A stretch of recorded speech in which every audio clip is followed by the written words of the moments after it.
The difference between us is that I can feel pain. Sounds like a real boogeyman. 1, 2, Freddy's coming for you. Not to mention the fact that you're talking to a dead guy. There's someone else in the hotel with us. There's a crazy woman in one of the rooms. It's got a death curse. This isn't science. It's more like black magic. Your specimen has been processed, and we are now ready to begin the test proper.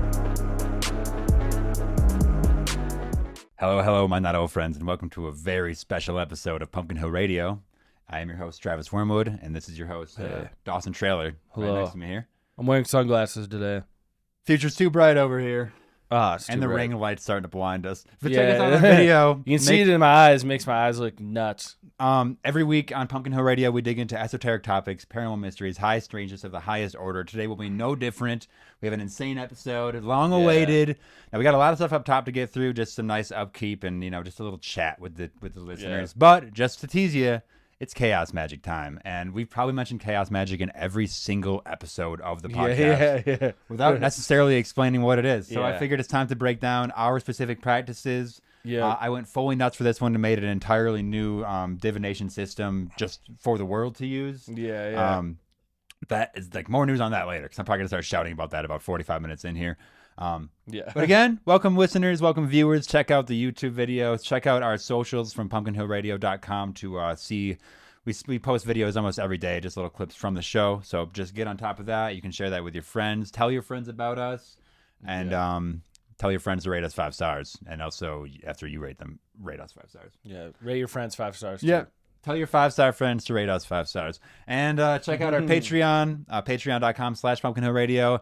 Every month we're giving you bonus episodes. We're trying something new over there. We're doing, we're calling it Chaos Control. And for the Stalewart listener, you'll know that Chaos Control was a bi-weekly thing we were doing back in the 20s to 30s episodes. Yeah, about a year ago. Yeah. And it was just like an overflow kind of what we're doing. The extra shit, the extra madness. I'm taking that name. I'll probably take the goofy picture I made for it and use that as the picture. Like that picture. We got to make merch with that. Yeah, I know. But Chaos Control is going to be your Patreon exclusive news source for all the most insane paranormal news that I can find. I've had a lot of fun compiling this stuff. I have news alerts that email me every day about the craziest Google alert word search terms you can put in there. I'm going to go over all how I even do that so y'all can do it too.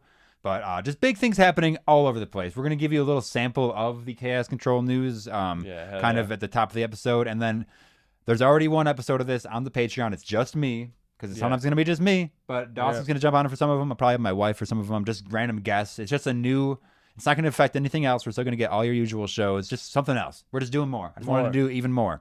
You wanted more content? We're going to give it to you. And I think... Get it while it's hot. Yeah. And just thanks to all our Patreon members. The Patreon's been going great recently. Occult number is up to nearly 20, I'll say. Occult is stronger than ever. Ghost House of the Week, Crispy Crab.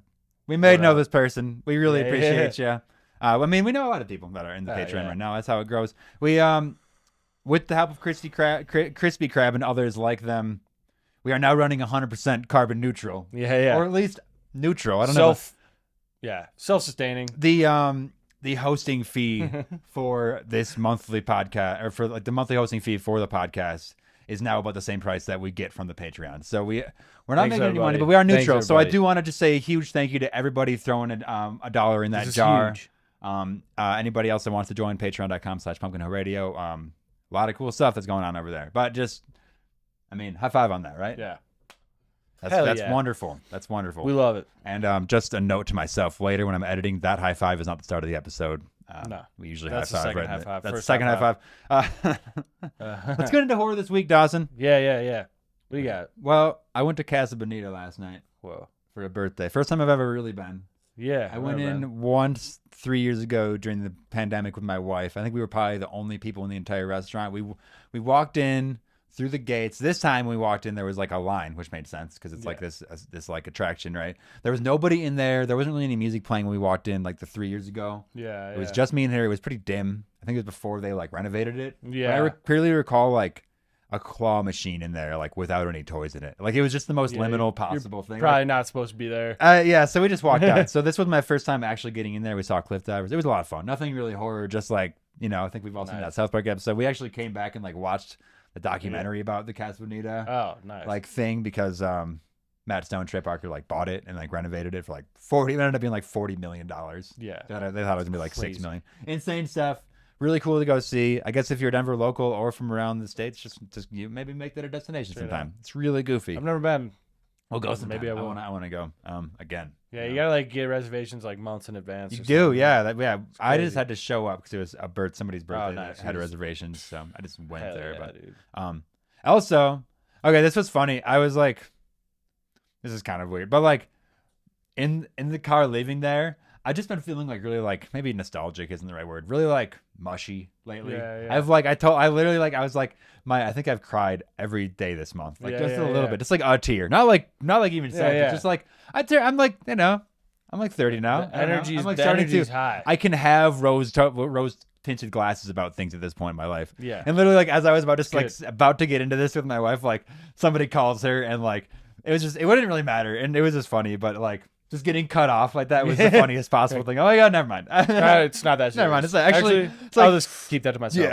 yeah. It's like she's like, do you want it? I'm like, no, it's actually fine. No, It I'm wasn't- just gonna keep that It one. wasn't in. her fault at all. It was just really funny, like the Gonna juxtaposition of Stoke like that tear back me, up. yeah, like me about to like get kind of deep about something, and then like I don't know, just like it was like a goofy phone call too. So just It's not. I wrote yeah. that down last night because I was That's just so like funny. that's so silly. Yeah, Yeah, that's like what it is. That's like the vibes lately, actually. It's dude. just- Yeah, I'm just like big feelings lately. Yeah. big feelings. You know, we're Powerful. in like kind of the middle end of winter, like right before Mhm. spring hits. This is kind of like Had that a really closing out. nice week. This past week's been so sunny. Things have been beautiful. generally wonderful. Yeah, like so I'm just Say it's good. feeling my feelings, man.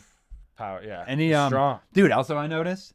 Okay, you listeners know last week was our Nephilim and like giants episode, kind of like some great flood stuff. Dude, I'm going on my streaming services this week. Yeah. Amazon Prime, there's a show called The House of David that's just coming out. And Yeah. it's literally about David and Goliath. Like the picture is just David Yeah. staring down a giant, and I'm like, all right. No, that episode comes out and like literally there's like I don't know. There's like a few different like podcasts that like I listen to that is either like the main thing was about Nephilim or they like mentioned it. Yeah. It's been all over the place. I'm like, God damn. I don't even know, because that was like What's going on? that was kind of a runoff episode from some of our other like demonology stuff, and so it's interesting that we just hit the pod. I don't know what it is in the air right now. Synchronicities have been nuts. lately, Synchronicities dude. are nuts. Yeah. Which It's been great. stay tuned for the Chaos Magic portion of the show. That's Huge going to be a part of big it. part of it. So keeping track of all that. Also, I more Chaos Magic stuff. I did mention it last time, and I'm not going to talk about it too much because we're both already kind of covered in tattoos. But I did get a tattoo on the Yeah. side of my head that's like specifically for Chaos Magic workings. Yeah. It's I'm not even going to like say what. You can Well, check I the mean- video to see what it is. Yeah. Listeners, you have to Yeah. just guess. Yeah.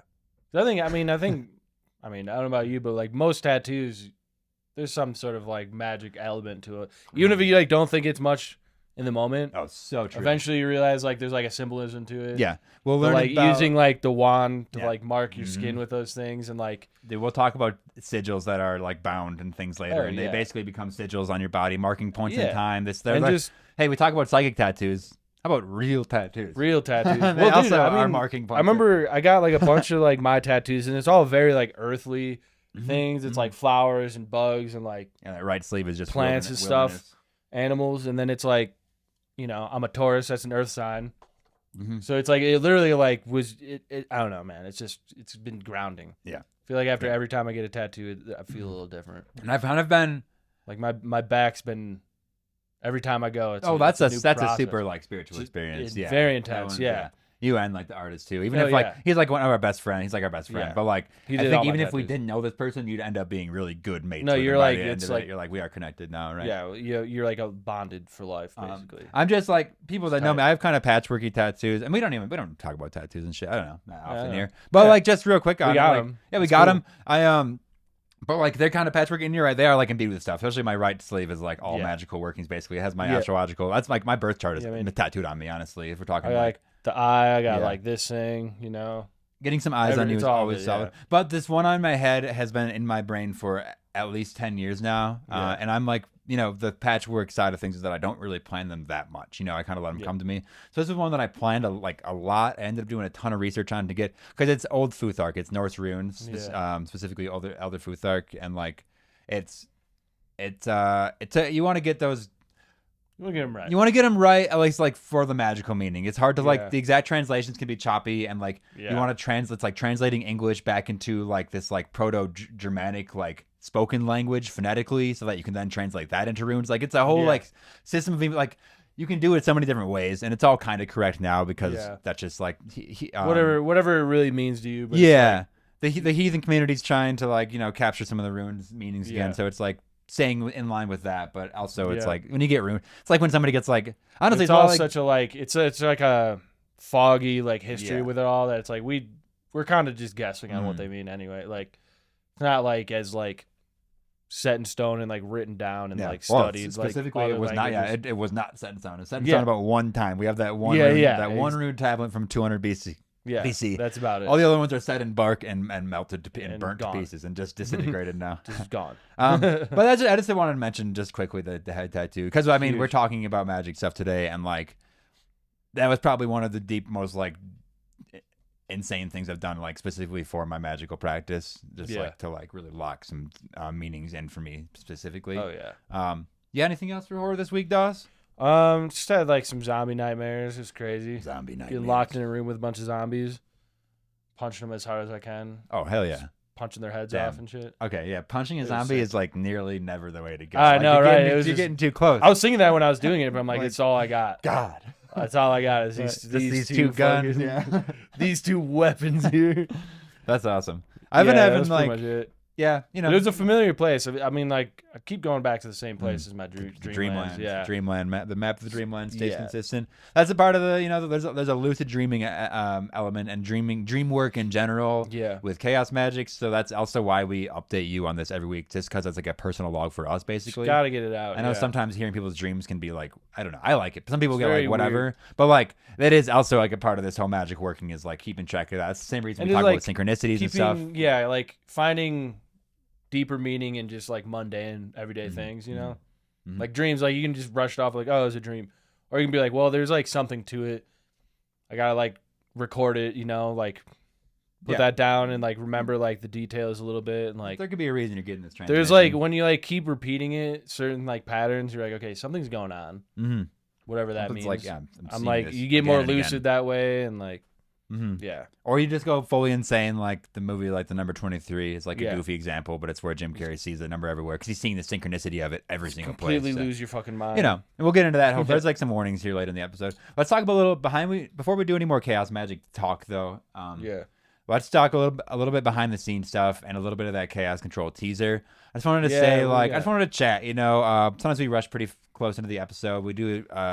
I've heard like the 80-20 thing where it's about 20% banter, 80% information. This one's gonna be more like 40-60. I don't know, but yeah. me and Dawson haven't been recording for 2 weeks now. We put a backup episode out because Dawson had some car trouble and just other stuff. You know, Yeah. gave us A lot, time to a work on lot some of different busy things. stuff this week. Just a lot of different things moving around. That was just one small piece of it. I just wanted to just do some like just to catch up on it. There's a newsletter that is in full effect now. If you check out our website, pumpkinhillradio.com, the very first link isn't actually a link. You click it and it turns into a little field where you can just put your email. Send that, and then you will be subscribed to our list to get the signal. It's a monthly newsletter. You're gonna get one that says you subscribed, and then one more for the month of that we're in. Basically, that's just like an overflow of information for you, like for me to throw at you. It's only going to be once a month, but it's going to say basically what we've worked on, what we're moving toward as far as like episodes and research. I'm going to post some like links to news that we're not going to get to talk about. A lot of that news will also go into like the chaos control stuff, you know, so it's going to have a lot more of like that kind of side of things going on now. Just like weird paranormal news from around. I just like to hear about it. Always shit going on. We're gonna have like monthly polls for just like goofy stuff. Monthly giveaways actually is a big one. Check the Instagram. If there's a pinned post at the top of a Pumpkin Hill Radio Instagram page, you can find that pretty easily. Just like and share that when you get entered. It's for a shirt, just like what I'm wearing. This Pumpkin Hill Radio shirt. It's got a nice logo on the back too. Can't really see it. I'm not gonna turn all the way around. Like Big old logo. I'll turn around for the viewers. Yeah, Big old PHR logo right you're gonna there. want that good ass shirt. You're Great also material, gonna get very comfortable. like 4 or 5 different retro Pokemon stickers, some different Pumpkin Hill Radio logo stickers, a pin. You're gonna get a 1 month of free gifted access to the Patreon. You're gonna get if you do that. So just go hit up that giveaway. No skin off your ass doing that. Only good things. To tell your friends and all that. Hell yeah. Newsletter stuff. That was also, I kind of mentioned it before, but that was fun to set up because I set up a ton of new newsletter, like news alerts. Like you can go to google.com and set up specific alerts for like keyword phrases that get typed in and like different documents around the internet that will like come up with that. So if you get into some really specific paranormal wording, you can get some very specific documents that just don't usually come up, it seems like. So we're going to go over some of that and just some funny stuff too. Just like, what is this? Even just like some Reddit posts about like, and r/paranormal is always full of stuff, right? There's always some stories, man. Yeah. Maybe I'll do a little video just showing y'all how to like set that up for yourself. Cause like having those news alerts sent right to my email now, I have like a special inbox where it's just every single day I get like literally like 20 or 40 emails like this with a list of every time this was used. And it's like insane, but it's like if I can go through and kind of cherry pick, then I set up like a different like, I'm going to try to give this to the audience too. It's like a specific RSS feed, which is just like an information cast basically, but it's just every single paranormal news source that I found like listed that sends all their daily news to one source that you can then read like by scrolling through it. It's kind of awesome. Nice. It's like, it's like building your own like Reddit or like your own it's like building your own like website based with the information that you want. So I'm gonna try to forum. It's just like a form of like too much information. So that's why it's gonna end up in the newsletter. It's gonna end up on Chaos Control. But I want to be able to share that with y'all and show you how to do that too, because it's kind of cool to get this stuff. Just break your mind every now and then. That's kind of what we got. Between the newsletter, the Chaos Control, just moving parts. A big part of this magical episode we're getting into is gonna be like this Red Temple Oracle that I've kind of been building, this divination process, but that'll come at the end after we teach you the basics. So you don't have to use it. That's just going to be something. Me and Dawson are each going to read 1 or 2 news articles to just discuss real quick. This is going to be kind of a little teaser of what Chaos Control is. Just stuff from around the web. Dawson, I got a story from you from r/paranormal. Roche Music 1 says the title is Door Moved on Its Own Just Now. Oh, damn. Dude. I've had an eerie feeling the past few days going down to the basement. Last night, something just felt off while I was downstairs and I went to lock the garage door. I had a feeling of being followed, so I ran back upstairs and shut the door. Tonight, I still kind of had that feeling, but not as intense, and I went to go take a shower at midnight. I leave the door just barely cracked as I pushed all the way to the door, and as in pushed all the way into the door jamb, it's like the door jamb is not actually put into the thing yet, so the dog can push it in, but it's like, it's still like closed. Because the dog follows him downstairs sometimes and barges in. Well, I take really quick showers, and after about 3 minutes of being in the bathroom, I looked over, and the door was about 4 or 5 inches open. I figured it must have been my dog, but I also kind of felt weird about it because I didn't hear him run down the stairs. So I tried to get that cat in here. We're letting a cat in the door. Coming in? In and out, bud. All right. Got the cat in here. So I dried off super fast, called Ramon's name. Okay. I figured it must have been my dog, but I also felt kind of weird about it because I didn't hear him run down the stairs. So I dried off super fast, called Ramon's name, and went to open the door. He was nowhere down there, and after I went upstairs, he was still sleeping on the couch. The only possible thing that I could think has happened was that the cat went down there while I was down there and then ran back upstairs to her food area on the other side of the house before I got out of the shower. Super unlikely behavior for her. The window's open, nothing that could have caused the door to move. Not tripping out too hard, but it was very strange thing to happen as I leave the door cracked every shower, and not once has it moved in 2 years. Just like really slight. That was a very slight thing, but it's just like just noticing weird shit. What do you think that is? I don't know, because something like that kind of happened yesterday at work. So Manny was like, you know how he does his like aura thing. He's like, it's like, give me power. He like literally said that, and then like those like funnels that are usually like up on the thing, they like flew off. Yeah. Like as he said it. Yeah. And we're all like, whoa, what the? Hell yeah. He is like just, he's charged his fucking, His fucking energy burst, dude. That's awesome. So I don't know. Could just be your own like. Just an energy. Your own energy. Even just the idea of like thinking about it so fucking hard might have just like blasted that shit open, right? You want to read this thing, Dust? I got like a weird one, right? Building a device that makes things disappear. Oh, jeez. All right. So this is a super long, short, and perhaps this isn't even the right form from this. Okay, super long shot. Yeah, this is long shot. Okay, yeah. How do I read again? Oh, you're good. Wait, do you So know? no, yeah, he's. I'm just like trying to find the right spot. Okay, so back around the year 2000, I read a post someplace online where a guy claimed that he had wired a couple of unrelated devices together, such as something from a car and something from an old TV, or something like that. Plugged it into the wall socket, it made some small object disappear. It seems like maybe he suspended a small object, such as a key or ink pen, from a string between two contacts, and when he electrified the device, the small object disappeared. Okay, weird. He then went on to claim that shortly after that day, he came home and found his home had been broken into, and the device had either been stolen or destroyed by whoever broke in. To be honest, I didn't put much stock in his story, but I did think it might be fun sometime to recreate the device he claimed to have made and carry out his experiment just for fun. It'd be fun to make a YouTube video. If anyone else remembers this story or knows where I can find it on the web, please let me know. I've tried some pretty creative Google searches, no avail. The only other detail I recall is that I think he collected old glass insulators, the kind that used to be common on top of telephone poles. And this guy just commented back. Yeah, that part. Yeah, Yeah. And then Dead End 68 comments, "Oh man, that story has been around since the 60s.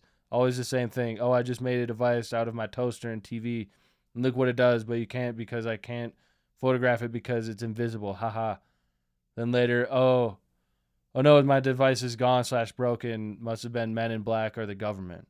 So that guy's kind of being an ass, but he's also Yeah. it. But he's also, I like the point that he was like, this story's been around. Like, Yeah. like it's been around since the 60s, and that's been You hear around about since the this 20s, always. and then since like the 1820s and the 1720s. Yeah, there's That makes- always been people that have been like making things or claiming things, and then it disappears, and it's like, are they crazy? Are they making it up for attention? Is it really happening? Yep, Is and it it's being like- suppressed? Yes, and it's like to say that. Is that like mentality that like he's commenting? Is that like just part of the psyop of being like just dismissing things Because as a hoax? Like everything's a hoax. yeah, it's like, oh well, he's basically, they're just saying like never look into this shit. Then Yeah, it's always false. That just like, well, seems it's weird to always me, too. fake. Yeah, It was Okay. fake. Like one time there was a fake one, so it's always fake. Yeah. Well, I don't know.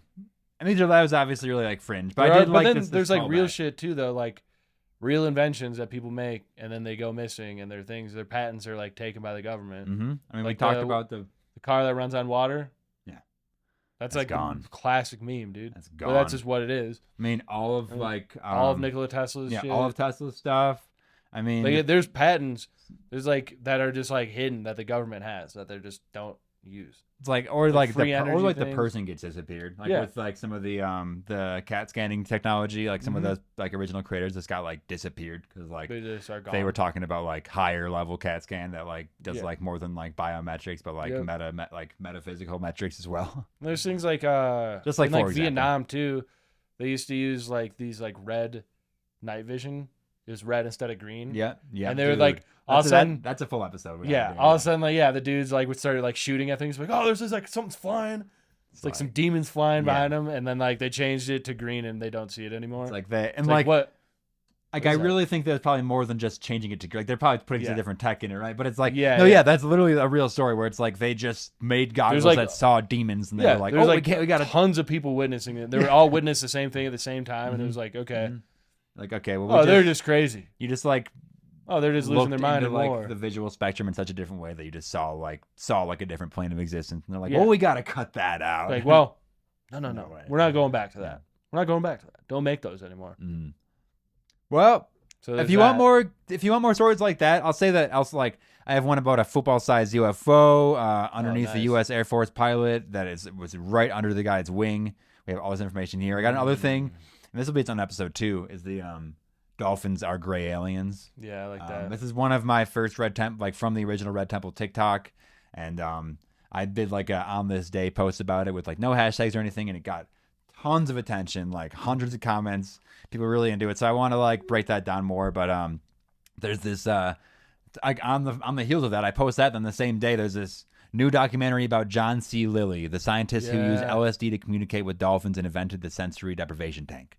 Yeah. Just like there's a Well, headline for you. because they have, they have like telepathy and stuff. I was actually Yes. watching something on that too, like ESP telepathy, like, and also because like dolphins have it, where like that's like the like giving birth with dolphins is like a thing. Like they'll come and be like your midwife. And And so then you can just handle it. I was listening to this thing about how like nonverbal like autistic people are like telepathic, and they can like read minds. Oh, 100%. Like there's like this class where like the teacher's like, all right guys, like they're like all like nonverbals, like, hey guys, like we're gonna do like a 15-minute like free think, and they just are all silent, but they're like talking to each other. Yeah. And I like, believe. I mean, how they much? like have like tests too, where it's like one person's on one side and they like draw a picture, and like what do they draw a picture of, and it's like every time, just like it's every it's a red time they're star. right. Yeah. So it's like, oh shit. Mm-hmm. And then they like do these like different like exercises where they like spell things out. They're like spellers, so like spell like their words out to communicate, and they're like they have this like vast knowledge and this like Fucking more like they're like on spell like another casting. plane. Yeah, they're just spell No, casting. they're what's like happening. yeah, they're Dude. like just like you know what's his name from X-Men, Xavier. Yeah. They're just all like him basically. Like All right, there's a cat that's literally freaking out, Dawson. Can you get the door? Yeah. We gotta get every cat in here. where is it? Which one? All right, well, Dawson's letting a cat in really quick, but if y'all want to hear more stories like that, again, even just those headlines I read, just bizarre stuff, I kind of talk about it and we kind of go off and banter about that, and we'll read these things together, and it's we lost a cat. I don't know. all right, it's fine. I think It's fine. he's just yelling. He's just yelling. Thanks for trying, Dawes. But yeah, basically that's just like, you know, you generally there's just not room for like straight up paranormal news in our like horror this week section, because that There's could be enough of it too. We could just do a whole episode. That's what I every mean. week. It's So its we own just- show. Yeah, So we that's just what have- Chaos Control is going to be. So stuff like that we're going to dig into. Expect the dolphin alien episode though soon. Which I feel like that was like originally what it was supposed to be. Yeah, it's just kind of like a bonus. Just like here's some shit going on. Mm-hmm. We gotta just get control of the chaos. Yep. So we're gonna do that on Patreon. Speaking of Chaos Magic, yeah. And speaking of Chaos Magic, let's get into the big show, Doss. let's do it. So I got a little bit that I just like typed out here. If you'll Yeah. just if everybody will just give me this, along with this episode information, which is basically going to show you how to do your own personal magic and even create your own magic systems, things like that. I'm going to break down some pretty in-depth like Chaos Magic information that is kind of slightly gatekept, and I just wanted to like spread that around. This research, like I was talking to Dawson before this, it was like an excellent brush up on my daily Chaos Magic like practices and like my Loki and priesthood and stuff.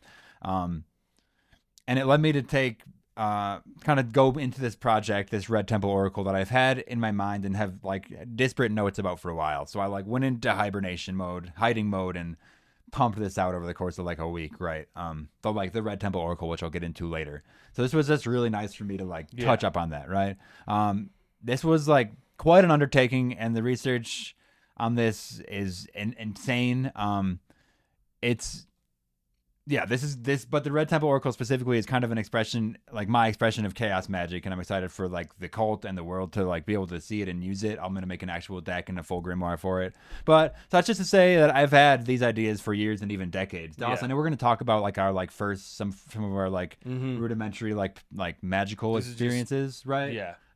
Do you remember maybe like 8 years ago I gave you like a weird book that was like made out of stickers, like on the outside that it was like bunch of sigils on the inside. Yeah. That was like literally a decade ago, right? Yeah, It was like that was me like I'm sure that you kind of like were into magical stuff before that, but I remember like I specifically was like Well, I kind of we were like talking about it, like, oh, I got some for you, and you like gave it to me, and like, nice. Yeah, because I was like, and that's something that I like guarded pretty, like, you know, you were one of the first people that I was like, this is my man, or like, you know what I mean, like you were doing your own thing obviously, but like to me I was like, well, I was like literally like that was like when I like opened the gates of like yeah. taking any and everything in. I didn't even remember that until I was like looking in my head, and I was like, oh, I remember like giving you like a personal grimoire like a decade ago of just like, so I've like still trying to been building, like that hasn't stopped, right? And I know like what do you like that, and that was like before that my first like what I recall pretty clearly as like what I like would say like my like awakening into like magic. I think there was probably like more stuff when I was younger. I have like weird memory stuff, but like being at my grandparents' pool and sitting at the bottom of the pool for what felt like hours and like meditating down there and like meditating, like looking up and seeing that threshold between like where the water meets the air and the rest of the world, and like studying that and not trying to look like past it, but like trying to look into that threshold that like that like scrying basically. Yeah, but I was like, yes, I didn't know it at the time exactly though. Yeah, yeah. I was literally the sitting, intuitive. I was sitting like cross-legged at the bottom of a pool, like without any air in my system to be at the bottom, you know, like you let it out and you can sit there for a second, and like I'm doing like a death pose as I'm like 7 years old, like scrying, right? Yeah, yeah. So that's like that's exactly what it is. It's like, well, that's like when I'm first like really keyed into that stuff, and I remember it feeling like hours specifically. I felt like the sun had shifted to the sky by the time I got up, and I know it's not like possible, but like I don't know. Yeah, yeah. That's just what I first like felt a thing, and I think ever since then, at least then, maybe earlier. You know, we all have stuff when we were like probably little, like really little kids when we were just literally moving shit psychically and just nobody can prove it, right? But like, that was something that I just still remember. Just like that, looking at that, like, what do they call like the edge of the black hole? That like, I don't know, just that like space before the space, like that threshold, I guess. That like the gateway, like looking at the gateway, I guess. The in between, you know, when land meets water and light meets. Yeah, and I think refracting. Yeah, like the refractor, it's everything. Like you get like so event much horizon. The event horizon. That's what it is. You're staring this down, right? And I'm sure like everybody's kind of done that, right? Like that's something that you kind of like you go underwater and you look up and you see this, and it's like just this bizarre thing, you know. But it's like a tangible way to like understand like a portal experience. It's one of those things of like finding like the deeper meaning in just like everyday things. Yeah, and just like intuitively like knowing to like find that is like a huge part of it, because that's like when I was like that age too. There's certain things you just intuitively like take in and like focus on, and you like remember it. Like I still have like memories of just like certain things, just like being in the woods and like hearing like the rhythm of like the leaves blowing in the wind and like things like that. And you're like, all of a sudden, like you're like, it's almost like a download of like knowledge or like wisdom or something, where like I would like sit there and you're like almost basically meditating, didn't realize that's what it was, where you're sitting there quietly in the woods with like your own thoughts. And you're like having like these like everyday thoughts, like thinking about your family or whatever, friends, this and that. What do you want to do after school the next week or whatever? And then like it turns into like all of a sudden like those kind of go out, fade out. You start getting these like different stuff, like bizarre shit. You don't even know where it's coming from. And then all of a sudden you're having these like almost like epiphany, like realizations of like how the world works, and you don't realize that's what it is. And then like I remember like years later in school learning about things like psychology things and stuff like that, and like weird like biology and like how like things work, and I'm like, oh, I already like know this somehow. Yeah, I was like sitting in that. I just like downloaded that. Yeah, like there's knowledge you can just get if you're like in the space where you can connect with like the like nature, whatever deities, whatever you like want to like connect with, and like they'll like talk to you. Yes, like straight up. And like if you want to say it's Mother Earth is like sending you messages, angels, God, demons. Fucking by the end of make this your own up episode, you're gonna have listeners. You're gonna have some actionable spells. Like so much of spell work and ritual work is like waiting and kind of this like stasis and whatever, and kind of be more almost feel static. This is going to be a living system. So I have based the entire Oracle deck that I'm building around the concepts discovered in the Red Temple, which was along with being the predecessor to Pumpkinhillradio as a TikTok channel. It was also just like it's also a personal mind space that I hold. And this is where like this is a cult for real, apparently. Like this is like I'm trying to make sure I don't like make it sound like I'm trying to indoctrinate anybody, because that's not what any of this is. And we'll get into how you can hold so many of these systems in your head at once. But like think how to make your own too. Yes, yeah. So that's what it is. You don't have to use any of these systems I'm going to teach you, but I'm going to teach you how to make your own systems as well, right? We basically do like very similar things, but we definitely have like different like systems we use. You know, like different like. Because that's a part of what Chaos Magick is finding what works for you, right? Your own. Because everyone's different. So this Red Temple I'm talking about, this is kind of where I tend to send myself when I'm like astral projecting, lucid dreaming, any like deep meditations. I generally find myself here.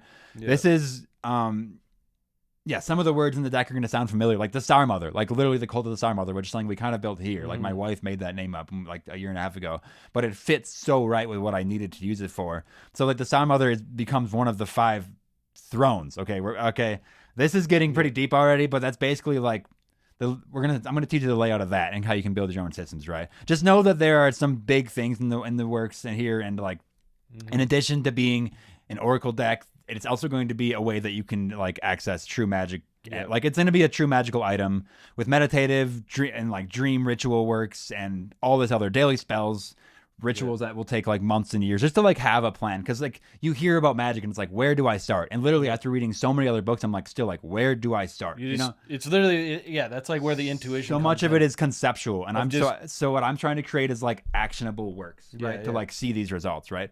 And we'll get into all that too after we teach you the basics of what Chaos Magic is, right?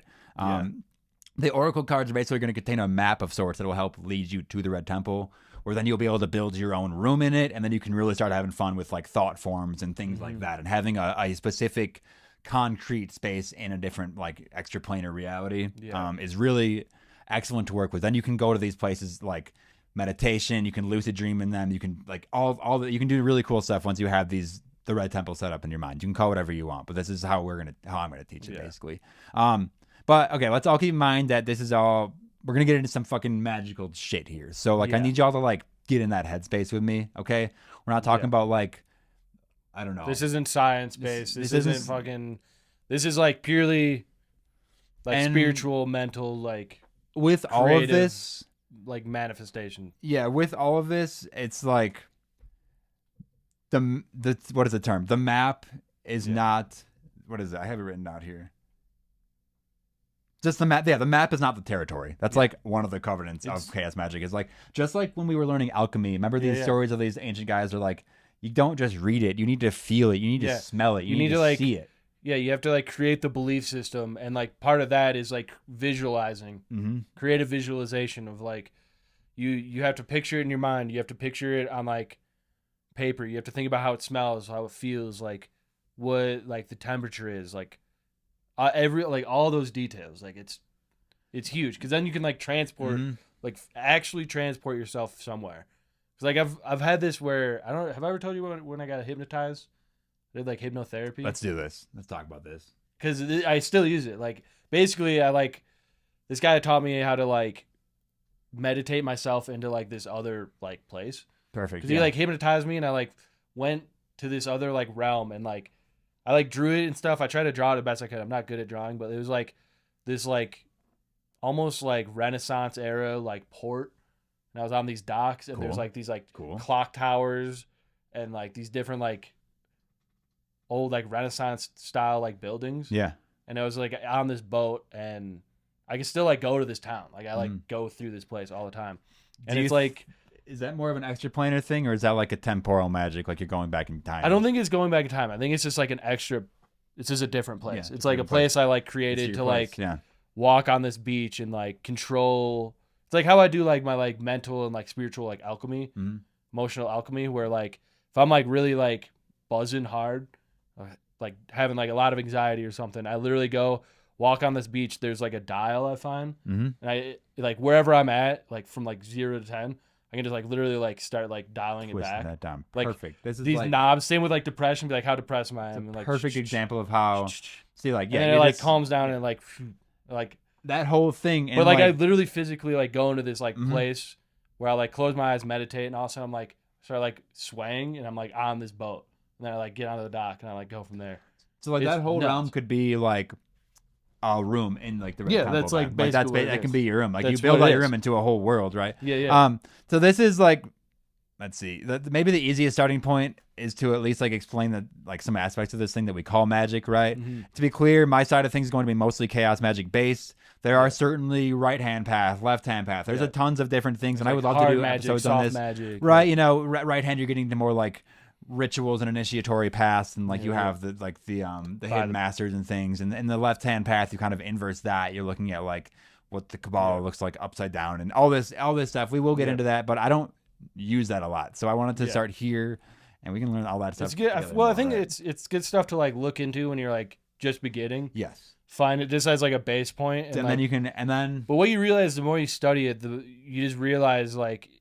You already have all the tools within you and like your own intuition, and just finding like the different like whatever the like, tools that work for you. Yeah, right? yeah. You just you search all these other like philosophies and other like magic systems, and like grab whatever like you want, whatever makes the most sense. Yeah.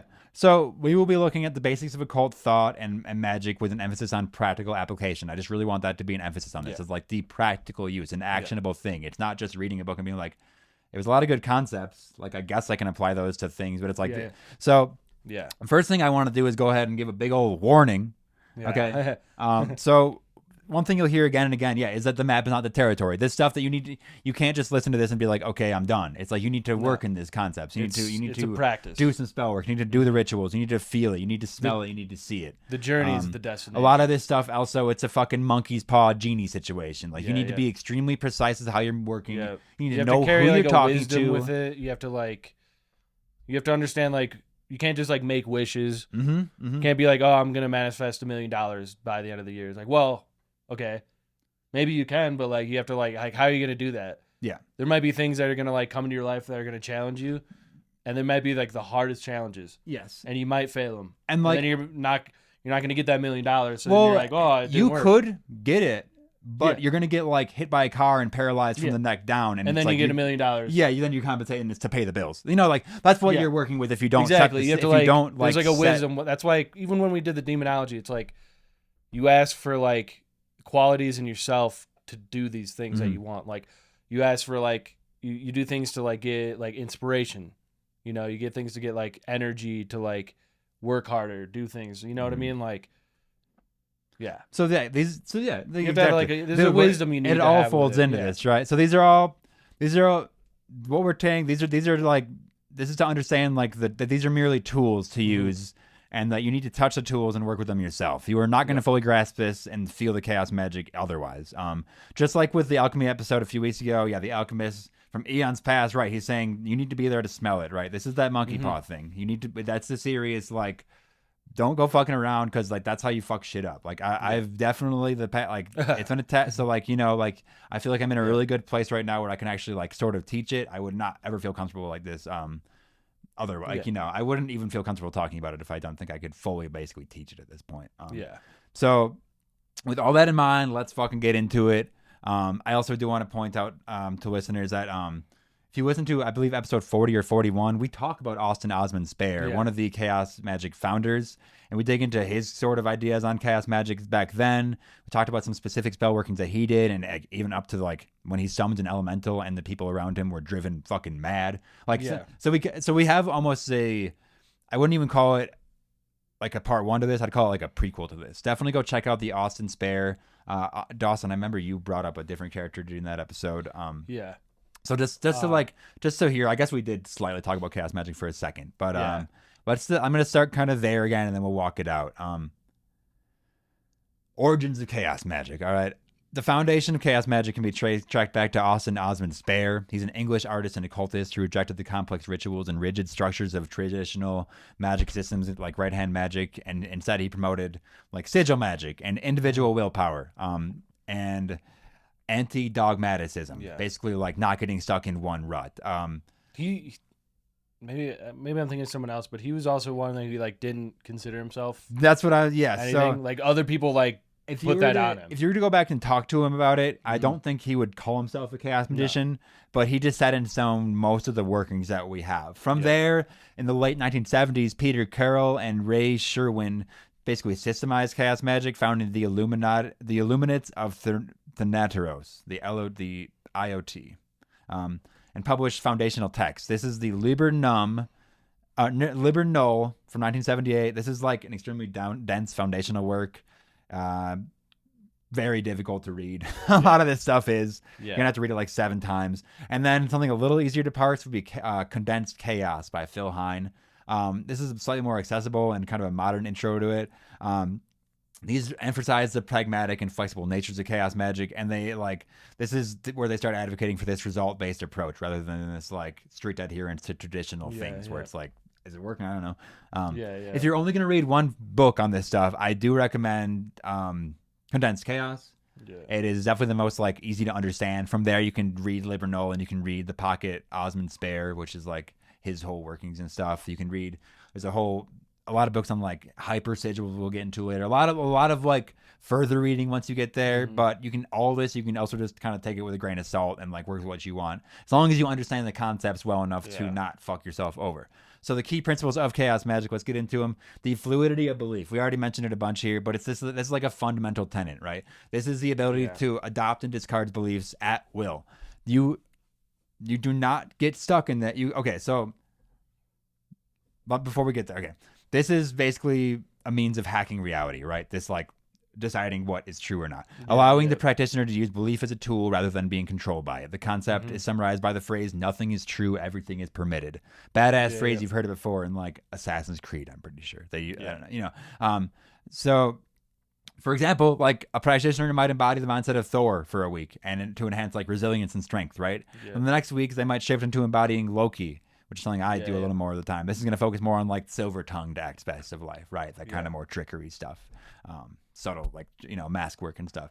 The ability to shift between these belief systems and others is kind of what differentiates Chaos Magic from more structured occult traditions. Anything to say on that, Dawes, specifically?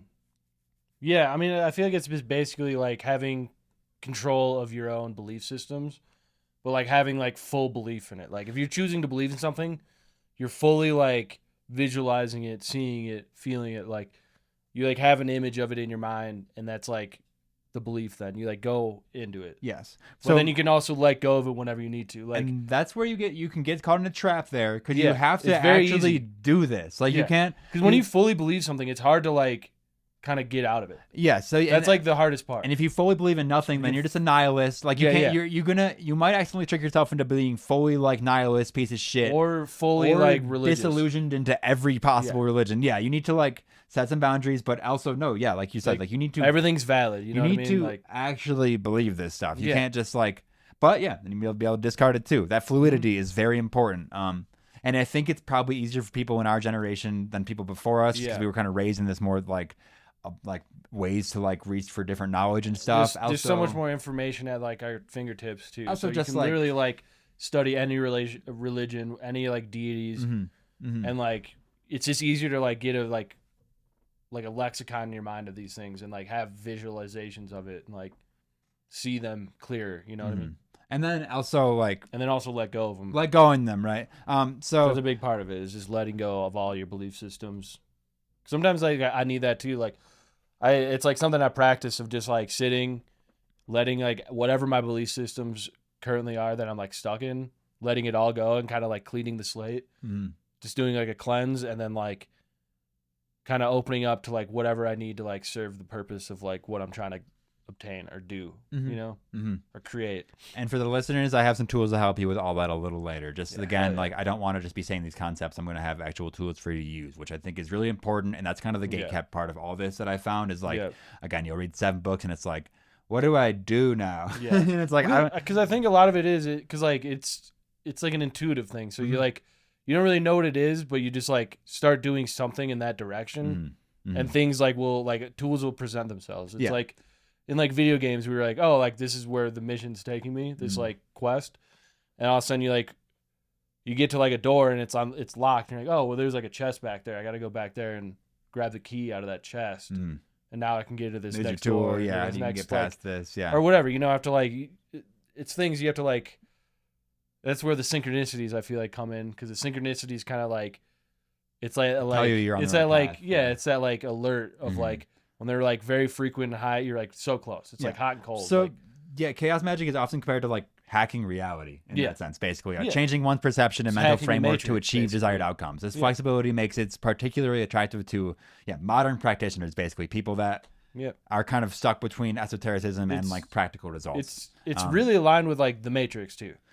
Oh like, yeah, it's like, that's like the same understanding thing. that it's like, all these, you're all right, these like, high-level concepts, right?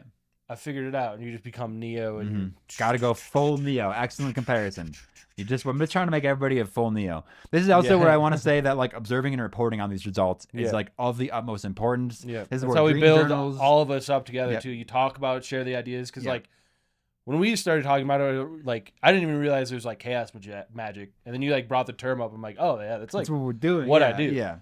And then you like started talking to other people about these different things, and everyone's doing it. Yeah, everybody's doing it. It's like just people that are like on the same vibe as us are like all kind of. So if everybody's already doing it in some sense, and then we can teach them some of these higher concepts to go along with it, then you can really start to make shit happen. And that's how you create. That's what we're trying to do here: creating a community that can build this up. We can all grow together, and we'll be unstoppable. The Red Temple calls. Okay, we'll be unstoppable. This is like you got your dream journals there. You got This is like why we talk about like our synchronicities and whatever we do. It's like writing all this stuff, writing down who you're talking to, when you're talking to them, even stuff like if the wind changes, if the temperature changes, any like chemical changes that you feel in your mind. Smells in the air. Like, you like smell something in the air that's like nostalgic, takes you back. That counts. Anything that your personal chemistry, and I'll actually provide some documents on that too, so you can actually just for easy tracking. You don't have to make any of this shit up. It's going to be a one and done, just kind of easy thing to do here. Still a lot of work on your end, but you'll have the tools, right? It'll be up to you at that point. There's also one of the tenets is in that deconditioning. To fully engage in chaos magic, practitioners have to unlearn these societal programming, these psychological constraints. This involves again, it's basically just questioning ingrained beliefs, right? Well, that's part of letting go of your belief systems, of having these pre-programmed this is how the world works. This is how physics work. This is how understanding science works. that fixed realities are an illusion, embracing multiple perspectives, right? Yes. Which is why I generally try to tap into Loki so much, because he's so good at moving between these things, like that, all that. The interchanging constantly. So, for instance, many practitioners begin by deconstructing religious trauma or childhood conditions to break the feeling free from it. And again, I'm just saying most people in their 30s probably have already done this. Also, just on the more woo-wee-woo side, just our positioning of the planet in the greater universe, it's just changed so much. People say we're kind of getting to that new age. It's it might just be easier to tap into this stuff than it ever was for that reason as well. Another one of the tenets of this is gnosis and altered states. Okay, to perform effective magic, chaos magicians enter altered states of some kind, altered consciousness, whether that be through inhibitory methods like meditation, sensory deprivation, like the death pose from Austin Spare. There's lots of ways, or more excitatory methods like chanting, drumming, dancing, sex, darker methods like sacrifice. Yeah, I mean, I was gonna say murder, but just sacrifice and there's drugs and stuff. Sacrifice can also mean even just it can just be burning a paper with an idea on it. If you were it doesn't have to be cutting the head off of a chicken. Now, drawing I'm not saying it might be less. I don't know about all that, but yeah, I mean, blood work. I call most of that abyssal workings. Basically, this kind of stuff where you're going to what I would call the maw beneath. Yeah, which we'll get into later. That's something. Another one of the thrones, right? This for work doing more shadow work stuff. Personal experience over doctrine is another one of the big ones. Basically, again, what we've been saying. This unlike the rigid occult traditions, this is encouraging creativity and exploration just to find what works. Find the magic and the beauty in the air. Really quick, we do, you might have heard of the Discordians. This is kind of like a sister to Chaos Magicians. This is a group that heavily influenced Chaos Magic and uses stuff like satire and absurdity. So some of the rules are it'll give 4 rules, and the 5th rule is no rules matter. It's that kind of stuff. It's kind of goofy. You gotta not take it too seriously. But Discordians, while also taking it seriously. They're ideologically comes from Discordianism. This is basically a religion dedicated to Ares, the Greek goddess of chaos. Discordians reject the dichotomy of order and disorder, viewing them as illusions of the human mind. So that's kind of a sidetrack. Maybe we'll get a full episode on someday, but just know that there is a difference. We're just not going to get into Discordianism stuff because it's a little too nihilistic, kind of. Yeah. It's kind of all that, kind of gets into nothing matters type territory. So let's get into the methods of practice, Doss. Yeah. Sigil magic. One of the most widely used chaos magic techniques, one of probably our favorites, most easy to just start out doing, would be creating sigils. These are symbols representing an intent. Okay. This process might include, but is not limited to. Doss, do you want to break down how you do sigils maybe? Do you have a specific working for that? I mean, you can. There's sigils you can just find. I like to just make shit up. Yep. I like to just draw something. Yep. Keep it in my pocket. You're right. So yeah, a lot of gods will have a sigil assigned to them or something. A lot of deities will have that. That book I gave you a decade ago runes. Was half that, half stuff I made up, kind of basically. And there's the runes and stuff too. You can use those as sigils essentially. But usually what I ever do, it's just kind of a doodle almost, but it's I just create some sort of geometric symbol pattern, lines, circles, shade some parts in, yeah, whatever I want, however detailed I want, and it's well, this is that. This is what this is now. And then I hold it with me however long, burn it, do whatever I need to, put it somewhere I need to, sleep, have it under my pillow when I sleep. Yeah, and then I just try to focus on it whenever I need to. Yeah, hell yeah, dude. That's an excellent way to do it. Basically, it's just this may or not include stuff you want to formulate a clear intent. It's something that's kind of non-negotiable. Because if you're like, when I doodle something, it's like I'm like meditating on something at the same time. You know, like maybe beforehand I'll think of it as I start drawing. It's like, if you're, I mean, you said you're not a good artist, but you can like doodle. But like, Yeah, if you're someone out there that doesn't even feel comfortable just like doodling it, there's like the method of like you write out the statement. Yeah. You like take out all the vowels and duplicate letters, and then you can like arrange those in like a pattern, basically. So then you get the idea, you get the intent, condense the statement, or like just doodle the right thing. And even then just you like would, journaling. I feel like just writing like Yep. whatever it is down. It can be as basic as that, you know, like. So what remains there then would be like the symbol. Then it's all about charging it. That's where that's like where the power comes from. It's infusing it with energy through meditation, excitement, the kind of methods we were talking about before, exhaustion, orgasm, just like sleep. I mean, abyssal works basically. Yeah.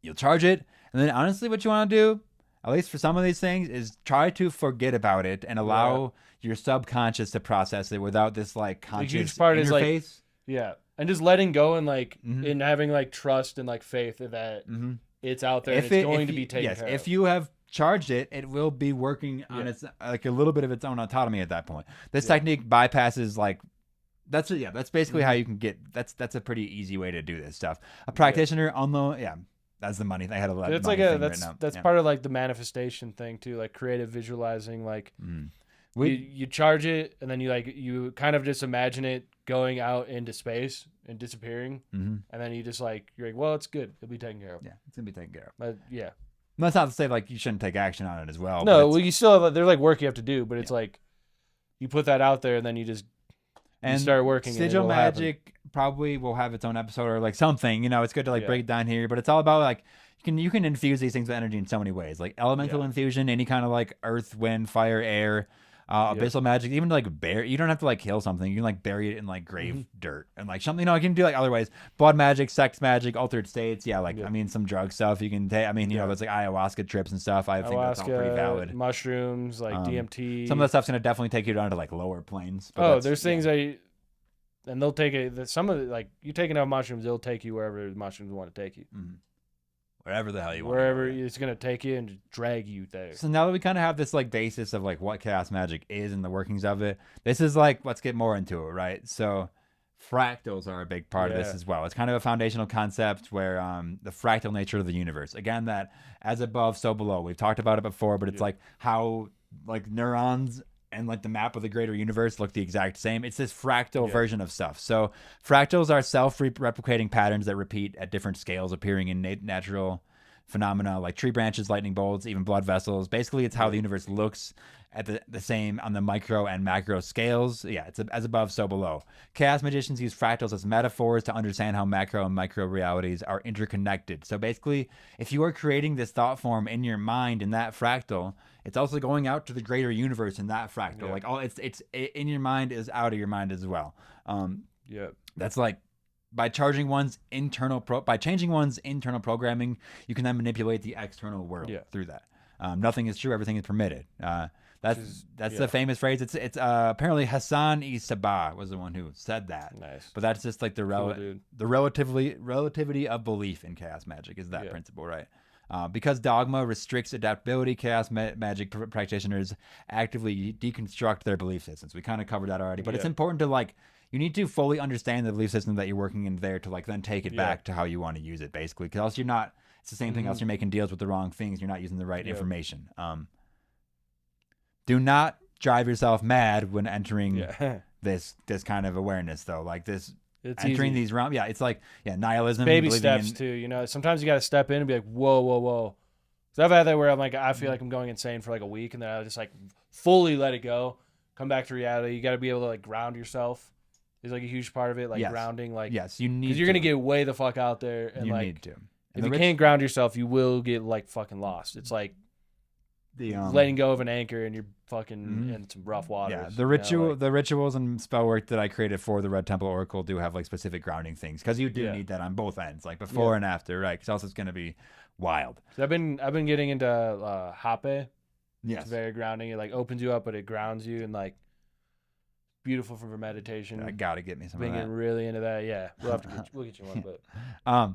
So there's like a few models that like this was presented in like the 90s, right? These like different like magical models that chaos magicians can sort of work in. We have the spirit model that like engages with deities, demons, spirit entities. We have the energy model that's manipulating like chi and prana, right? We have the psychological model, which is like viewing magic as a means to alter perception and subconscious programming. And then this is the 90s, so they call it the cybernetic model. This is where you're treating reality like a hackable program. Yeah. Right. Kind of Nice. like modifying the code of the universe. Very cool. So like those 4 models I just said, right? That's kind of like what we went over though. That's like, but those are what they're kind of considered, right? Yeah. Now Breaks we it have down. sigils kind of broken down. We have kind of chaos work like studying done.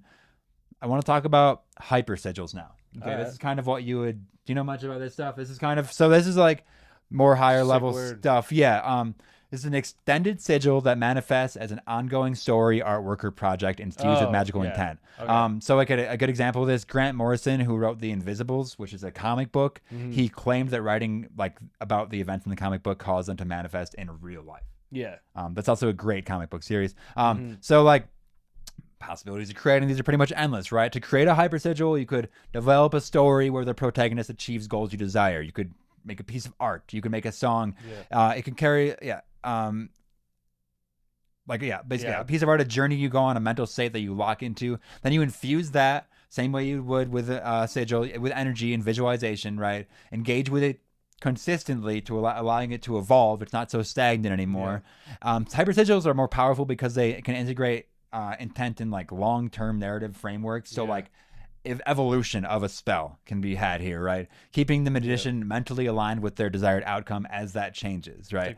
Like planting a seed and like watching it grow and like watering it and like feeding it and so like, and you know, growing like, something. Like you would start out by Nurturing it. creating a sigil, right? And then you can evolve that, either incorporate that into the art, incorporate that into a song, into something that you want to be evolving. I guess like an album or like a series of like songs, maybe. So I've definitely done that. Yeah, it's all. These are another thing, you know. These are like just you're the doing terms it. for it. You're just doing it, and you're like, oh, that's the thing. Once you have the term for it, you can master it. Before, if you don't know what it is, then it's hard to put a finger on like, what am I doing here? It's just kind of happening. Now this is all extremely watered down. Okay, this takes years of studying to like grab these concepts fully, or at least like understand like the namings for them, the conventions for all this stuff, right? That's not to say that you can't and won't try these things right away, because you will, just like we all have. That's like how you get into fucking shit. But it's just the learning part of it, right? So you're probably gonna fail and fuck around sometimes if you simply are not prepared, right? But that's not. Don't take that as gatekeeping, please. That's not what I'm trying to do. I'm trying to do the opposite of that. I'm just saying you need to be ready. So that's why I'm developing this system that builds on that and puts certain parameters on magic and rituals and gives you something to work with alongside. So you are going to be working with something alongside in this magic. In the red, you'll get to the Red Temple. You can use Chaos Magick in these states, and this is where we get into servitors. You know what servitors are? The term is anyway. So this is basically. This is a conscious entity this is a thought form. This is a tulpa now. This is created through this is performed through specific tasks. So servitors have autonomy at this point. They evolve over time.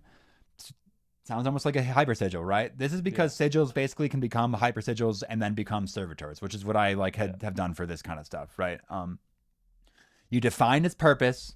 You know, attracting money, offering protection. You give it a name and a symbol or a series of symbols to help focus that intent. You know, give it a base symbol, then you can build on it for the hyper sigil part of it, where you can let it evolve. Then charge it with ritual energy through pretty much. If you find something that works for sigil magic, it'll work on these higher planes too, higher levels too. You just need to probably do more of it, like, or at least emphasize more parts of that. You know, if you find elemental charging sigils is working, like you can awaken a servitor like that. It might just take more steps. You're probably gonna want to run it through like every element instead of like just doing a fire cleanse or something. You know, you want to set clear as fuck boundaries here. This is where you can fuck your shit up. You need to, because left unchecked, these things can develop like a self-awareness. It's basically a fragmented part of your mind, right, leading to unintended influence over the creator's life. You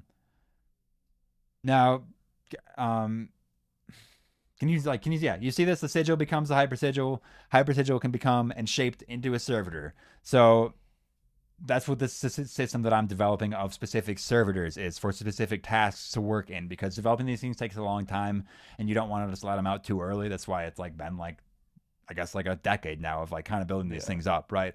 So you give it now that you can, if you access the Red Temple Oracle and use this, then you can kind of help boost your attunement in that, right?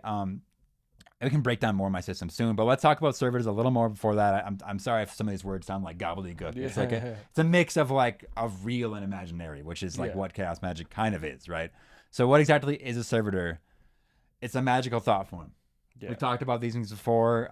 Tulpas, it's like, I believe it's like a Buddhist term or like a old Indian term where it's like, I don't know what it means over there, but it basically is a thing that you're willing into reality. Good, like manifesting. Yeah, like I don't know. That's you like look at like Santa, a thought form sometimes, like like all these things, like it's like. Well, like thoughts are all like, I mean, thoughts are some of the most powerful things that exist. That's like where it all comes from, like, because that's like, now like you call upon certain things and like you're gonna get thoughts that aren't necessarily yours, or it's gonna like maybe seem like yours, but it's like how did this come to me? Coming from? Yeah. Yes. And that's like, you use that to like grow, and once you like you have like the idea fully like visualized of like what that like tulpa is, or what that servitor is, then it like then you can be more when you can kind of access decisive. it and create it on like this like on this other plane, right? In things like lucid dreaming and deep meditation, then you can work with them, right? So if you're working with a servitor that already has very specific things drawn out for what it can and can't do, how it's going to help you, then it's a little easier to get your foot in the door there. And like, you're sitting in the Red Temple in this metaphysical space, and it's like you're basically seeing all these shifting things around you, and it's like having like something next to you to help work with all these forces is really nice. So think of servitors like maybe like a sort of a familiar, or even like a computer program, right? It's like a part of you that you kind of release into the world and then let it kind of live on its own volition. It's like it's the energy of an idea that the operator has given form to. Yeah. Right. So that's where it is. It's like it's a long process to build these things too. You can't. I mean, like, or if you do them sloppily, then it's like it's not going to work first. But if it somehow did work, it's just not going to work how you want, right? Yeah. What can they be used for? Basically anything. Like magic, servitor, they're very effective at doing things, but it's like everything that you're looking for has to be possible. Okay, it can't be impossible. It doesn't need to be likely, but it can't be impossible. You can't be like, I don't even know what you would, because really you can do a whole lot with these things. You could basically mantle a god like that. I was gonna say I want to be God. It's like you can kind of do that. You just need to be able to be ready for that. Like the consequences of that. Yeah. How do you create one? We kind of talked about it. Yeah, it's kind of building up steps. Like you're probably going to want to spend a couple of years on just sigils to know what you're doing there. Yeah. Then you can create these longer forms of them, and then you can kind of get into that, right? Yeah. Where are we? Where do we? Also, I also said this, but I include what they're not allowed to do. Like make a list of what they can't do. Or at least like specific things you don't want to happen with them, like just so you don't get that monkey paw stuff about it, right? It's where like they're like decisive, like definitive, like clear. Just you know entirely what you're trying to do. It can't be like too vague. It has to be like pretty like precise of like what exactly your like intentions are. If it's gonna be vague, it has to be like more of like you have to like understand like the things that are gonna come. Like if it's like a vague like I want more strength to, emotionally handle things in the future, whatever, you're probably going to get challenged. You're probably going to have like some shit happen to you that's going to be like hard to deal with. And then that's going to make you stronger. But if you understand that's what you're asking for, then you can like use that as like an exercise. And you strengthen, it's like a test, and you can like pass those tests. Yes, the trials. That's trials. Like I kind of it's like have you that. can't, you're not going to get stronger if you don't go to the gym. If you're not challenging yourself in the gym, you're not going to see results. Yeah, you need to. That's just what it is, and it's in, going to be hard. You got to put in the work. It's going to hurt. Right. It's going to be like a struggle. It's going to be, you're going to sweat. So the final part of defining the role of a servitor is to decide how the servitor is going to feed itself. So like what energy is it going to live on? It can be basically anything. It can be like food. It could be like offerings, from food to like candle offerings, incense offerings, water, attention, like this. Talking about it right now is kind of helping them. Prayers, emotion, meditating on anything it, really. Now that you know what its job is and how it's going to feed, you must give something physical to attach it to. This is going to be a drawing, a statue, a stone, a talisman, a crystal, a feather, a photo, basically anything at all that seems fitting. This is a must-have because you need something to bind it to. For instance, this Like Red Temple crystals, Oracle that I'm stones. working is I created like a bunch of unique sigils that are in images that are now actually in, like the originals of that are already in a box on my altar, Yeah. and they're just gonna sit there like forever now. Yeah. So it's just gonna be a part. I'm not even gonna open it again.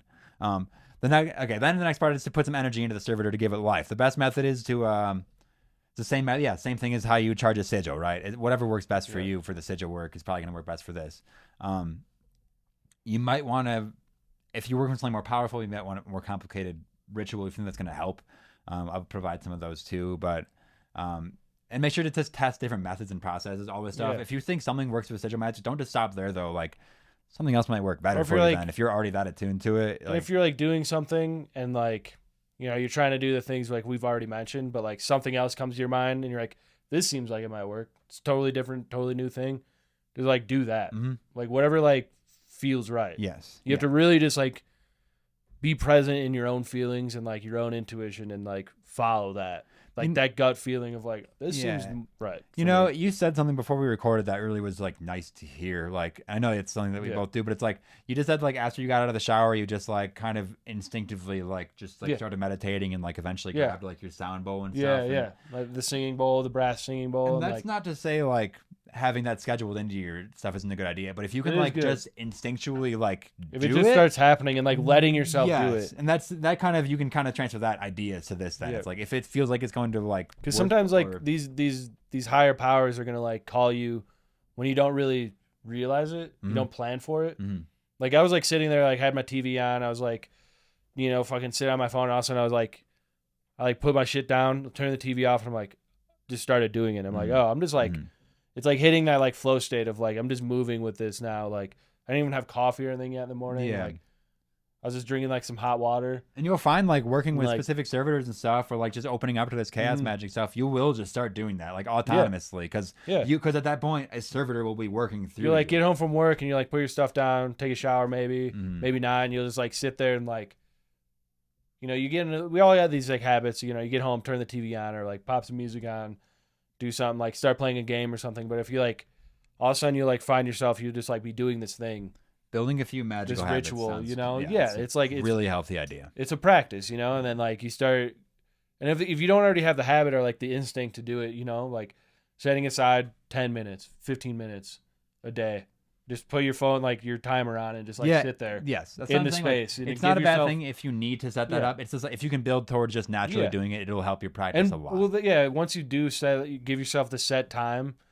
and schedule that time. Eventually, you'll just start doing it like on your break at work, or like while you're at work, while you're walking to work, or while you're like in the car on your way to work, like, or if you're just like you go to the bathroom and you just sit there for a second, you'll like be doing this stuff. Yeah, and, like, I've said it before. I generally when I'm at work, I'll like be astral projecting. Like Oh, these, yeah. like I'll come down like after like 4 hours, and it's like I've just been swimming through aether. yeah. Um, No, just I to, like sit there and I like points. I've been doing this thing where, because there's a lot of different like types of energy that come through. There's some real like kind of negative energy that'll come through. There's real positive, like pretty neutral. There's like all these different intents behind it too. And I just like sit there and I just stay open.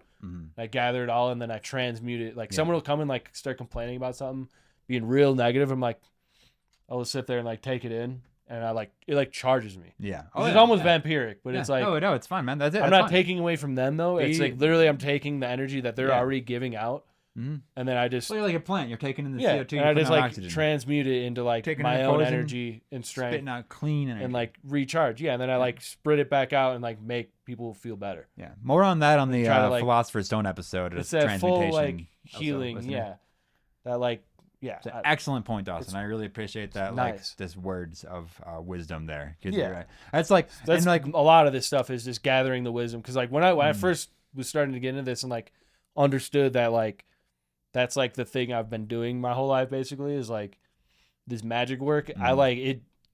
You don't have the wisdom and you just try to like do certain things like, you know, get like certain relationships, get like girls, get like money, get like these things, you know, like, and they don't work out for like reasons, you know. because like you just do them wrong. And then you know you like reset. You get these like the wisdom, and those were like that was like trials. You know, you fail some tests, you pass some tests, you retake the test sometimes. Like So incorporating servitors into that aspect, having them help you with this stuff, incorporating specific servitors for specific tasks is going to help with all that then, it's right? like creating your own like higher self guide, basically, to like guide you through things. And like that's where like they'll like present like synchronicities to you. That's part of that too, is like you'll be going through something. We've all been there where you're like going through something, you like get some bad news, something fucked up happens, you know, you're struggling with something.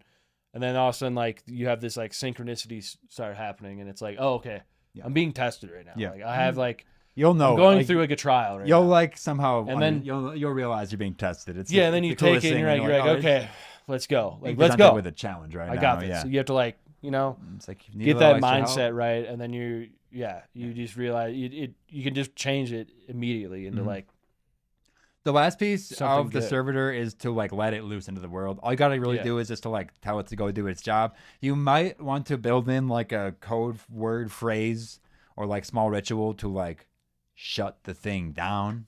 Okay, because they can like also get out. That's like, I mean, that's literally where like some of these like sleep paralysis like entities come from. Like that's where some of these. I mean, like, that's like loose I was getting like some demons of kind of basically. Yeah.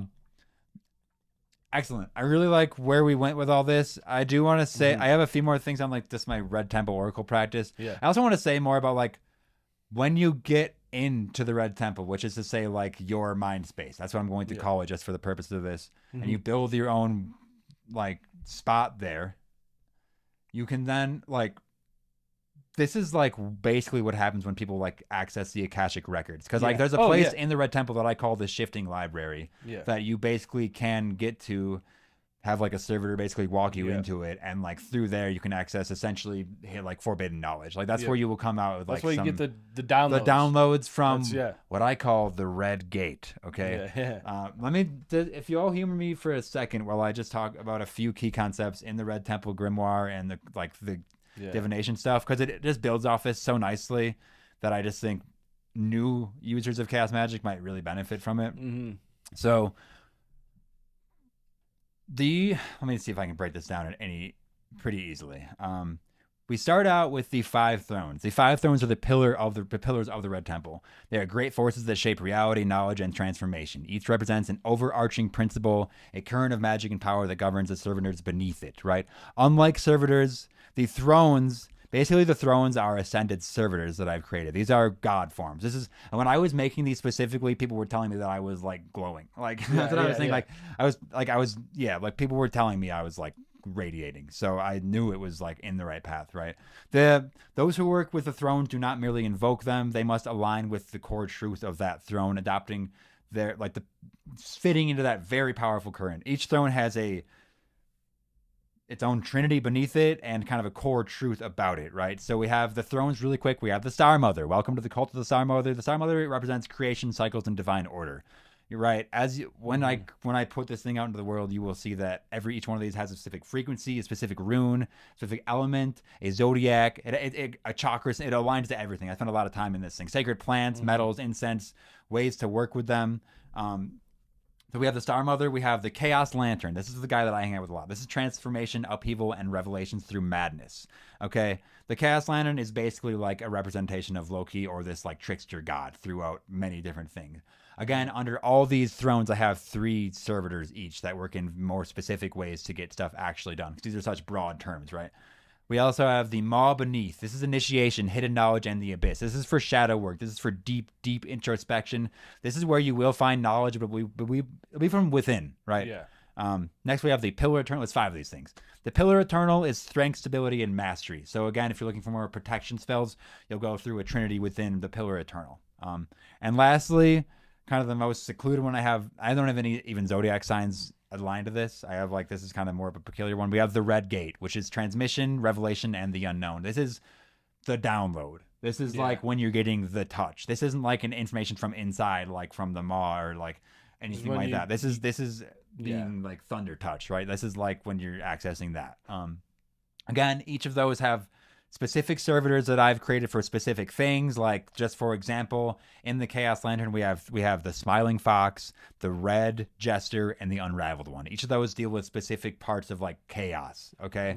Again, and they all have that. Each Trinity is kind of built like that. So then you will be able to work with these master, like with these servitors, and even with the thrones eventually. Each of these like have specific I got every like magical working that I could stuffed into these things. They all have every servitor and throne in the Red Temple Oracle has like specific gods and deities that are basically thrown into that like basket. You know what I mean? Like they have like you can still just pray to like a god from a pantheon and fit it into this like oracle, right? Prometheus, Loki. He'd probably be something. Yeah, right. He'd probably be something like the Unraveled one, which is like taking the mask off and showing that sort of like that sort of thing, that sort of fiery, wildfire stuff. Anyway, there's a lot here. We're already almost an hour and a half into this thing. Yeah. This will be like an actual deck that I'll like create and like I guess sell, not to try to like sell it, but like there's like a full like grimoire with like almost 100 pages, like based on all this stuff. So you can like deeply learn all this stuff, because creating actual servitors can be kind of intense. And then like creating specific ritual work with each of these can also be a whole thing. But I have specific rituals to work with basically each servitor. I built some really cool like 40-day stuff, some like 150-day rituals where you're working with like a 5-month ritual where each month you're working with one of the 5 thrones. And like, like you're really attuning, like by the end of it, then you are just like right in the pocket. I have stuff for literally like mantling a servitor, like letting that entire, like mantling a throne even, like it takes a while, but like to get into these extreme ways of like consciousness where like, this, it's kind of goes all over the place, but it was really, we're closing out the episode at this point. Yeah.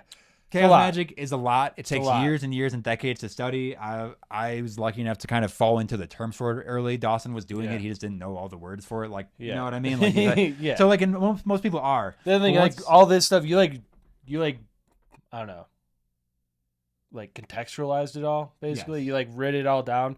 Where you're like telling me this stuff, I'm like, okay, this is like just, I know. It's just in my mind. I just have never been able to like being able to categorize this. Lets the wisdom grow, lets you build information off that, know where to put information and stuff like that. There's so much more here. I could just cancel the podcast and only do a Red Temple Oracle stuff from now on, basically, because I'm just insane. I mean, we just talk about it forever. Yeah. I have and I'm sure we will. The lexicon of in my mind. Whenever this kind of Red Temple stuff, like when the Oracle actually comes out, I'll do a full episode on it just to like break it down even more. I just wanted to teach what Chaos Magic is. And this, what I developed is essentially the easiest method that I could possibly find to get people into it and to actually be working with actionable stuff and see results and to like track results and to work with specific entities that you don't have to worry about creating because they're already here. And you'll have the card to like sacrament and you'll have the deck. You could even literally like put an actual servitor into your card, like you can actually like transmute that into it, so it's like a magical item, like so it's like anointed and it has that, and with you the could cards sleep with that, bury it. You can do your own like intuitive readings too to like strengthen that that exercise. Do that exercise like because it is a divination really tool, connect, right? Connect with the intuition and the divine like that, like so you can actually hear these messages more clearly, get like more of like what it's teaching you. Because that's part of it too, just like strengthening that and like exercising that, like doing these like these exercises basically to like strengthen these things to do with your friends, like right. And it's like, and that's take a card and be like, you just read it, you read them, buddy. and you add it to like whatever they got going on. The Red Temple is a meta hyper-sigil where we are actually building into it right now. Yeah. And the more we get to feed into it. No, it is. I figured that out. And at the end of it, I was like, oh God, like this whole thing is like its own like power source now. So, and y'all don't have to do anything to feed it, but it's like, if you get it, it will demand like practice. It doesn't demand like belief or like to be like, this is your God. It just demands experience and practice. Yeah. That's what it is. It's like just to do the thing. Do what it is you're doing. Or want to do. You just got to go for it. Do it. Every servitor, every throne has its own, everything you need to basically dig into it. And I think that'll be just really good for the magical world. I just couldn't find something like this pretty much anywhere else, and it just felt like the right thing to create at this time. Because I was telling you, it's like, things. I'm learning about these like magical practitioners. It's like they're not making their Oracle tarot decks when they're 80. They're making it when they're 25. Like I got to get into it now. Making it like as children. Yeah, like now. 15, So like- and I guess I have kind of been Yeah. with like the different sigils Oh, and yeah. stuff. So it's just like about putting that out into a thing. I'm gonna work on that. Hopefully that's out in the next like. I'm working on formatting the like book right now of it, whatever. Yeah. But Hell yeah. I'm excited to just work with that. I'm excited about Chaos Magick in general. I'm excited about magic in general. This shit Dude, rocks. it's been magic. I love talking about this weird stuff. Oh, there's been so much magic in the air lately. Yeah. Like, Dude, and we've been in such ancient Mesopotamian times. It's good to just come right up to like the Nice to be rated 1970s. well, that's the thing is like, man, we've been in like the ancient magic, but Yes. dude, it's easy to forget all the magic right here, right now. Yes, it's This shit is popping off. Expect Which I like talking about all that stuff. Like honestly, does just like bring a lot of it back around because those like ancient stories are like, dude, all those constantly repeating themselves They and are. are like every day. Well, I tried to get basically the archetypes The micro and the from these macros. ancient times Yep. into like different servitors and stuff. So you can still work with it. That's why I'm like, it's a all system there. where you can work with everything at once, basically, Yeah. or choose and pick. And there's a lot of things. I'm really, really excited about it. Honestly, I was like, the more I was thinking about it, I was like, this is really good for me. yeah, hell yeah. With that being said, expect probably an episode on right hand path, left hand path stuff, Yeah. more magical like schools, to work in. But this chaos magic stuff, Yeah, we gotta make wands. yes, we will do. I'm making. I'm possibly gonna be making a dream catcher for myself soon. Oh, just record it. Yeah, Just record it. Just put a We can video in get you to building that. it. Yeah. some Yeah. POV shit. Let's start closing this fucking thing out. I'll like try to like when I make the dream catcher too. I'll like go step by step and like what it all like means and what I'm doing. Mm-hmm. You know, and talk Yeah, about. We'll yeah, talk yeah. about it. Share the video. We'll get it out. Yeah, that sounds awesome, dude. Yeah. To everybody, thanks for listening. Thanks for indulging us in this. I know this I isn't. love you. Yeah, this might be insane to some people, but I hope Yeah. you learned something. I hope that you just like at least understand a little bit Yeah. something more about like the workings of reality are not so set in stone. Yeah. So Anything's that's chaos possible. magic. Anything, yeah. What is it? Everything is permitted. Yeah. Nothing is real. Everything is permitted. Something Yeah. like that. Yeah. As above, so below. All these sayings, they're coming right back around for this. Join the Believe. cult. Join the cult of the Star Mother. Yeah. Now that Join we have it. like Believe it. actual lore and an oracle behind it now. Yeah. Join further layers of the cult by joining our Patreon. That's patreon.com/pumpkinhillradio. That news stuff in the beginning of the episode. That's kind of a little teaser for what you might find there. You'll get some bonus episodes. A lot of cool stuff. First about 20 episodes of the podcast are exclusive Yeah. there also. So if you want to see what it was like in the early days, we got stuff there. There's the newsletter. There's the Etsy, etsy.com, pumpkinhillradio.com pumpkinhillradio.etsy.com Nice. for pins, prints, more stuff like that. We have the monthly giveaway.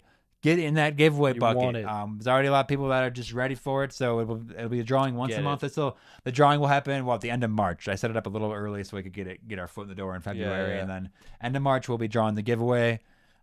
Rate and review us. Tell your friends to rate and review us. Tell me how you practice your magic. Yeah. Tell me about your magical practices. pumpkinhillradio@gmail.com. Let us know what else you want to do, what else you want to hear there, any other stories, anything we can improve Yeah. on. Anything Talk else, to us. Dawson? Yeah. Talk to us. Talk to us. I think it's safe to say we're high priests in the Red Temple. Yeah. And I do, okay. Is that what's happening right Basically, now? yes. What's going on? I'll be honest. There is like some initiatory stuff that I built that I'm not even going to put in the grimoire because I think it's Yeah. like a little too like culty maybe. Like I don't Yeah, want to be yeah. in charge of somebody else's Well, like. You got to create your own. But it's like for you to Yeah. use. Yes, it'd be for the person You get to to use. a certain point, and then it's like where we've been with like other books that you've read, where it's like you get to the point where you're like, well, now what? Mhm. You create your own. You create your own. You start creating your own initiative. That's like, and that being said, with chaos, it's like if you think that you're a prophet, then you're really a fool. Like that's also like I even built that into the oracle. Like each of the 5 thrones has a prophet, except for the chaos lantern, because like anybody thinking they're a prophet there is you're not. we're no I'm no not. prophets here. I try to do We're the best just I in can. the priesthood. Yes. But yes, we are high priests We're of just the Red Temple. I'll say. I'd say we're pastors, preachers. That's just There's always more to learn for us as well. Don't take this as set in stone, but I think this is a really good jumping off point if you wanted to learn about some of this stuff. Go create a sigil. Go create a Take hyper the tools. sigil. Create a servitor and Use the tools. And I'll give you the tools as well soon. So that being said, I'm Travis Love you. Wormwood. That's Dawson Trailer. I love you. This has been Pumpkinhillradio. Bye.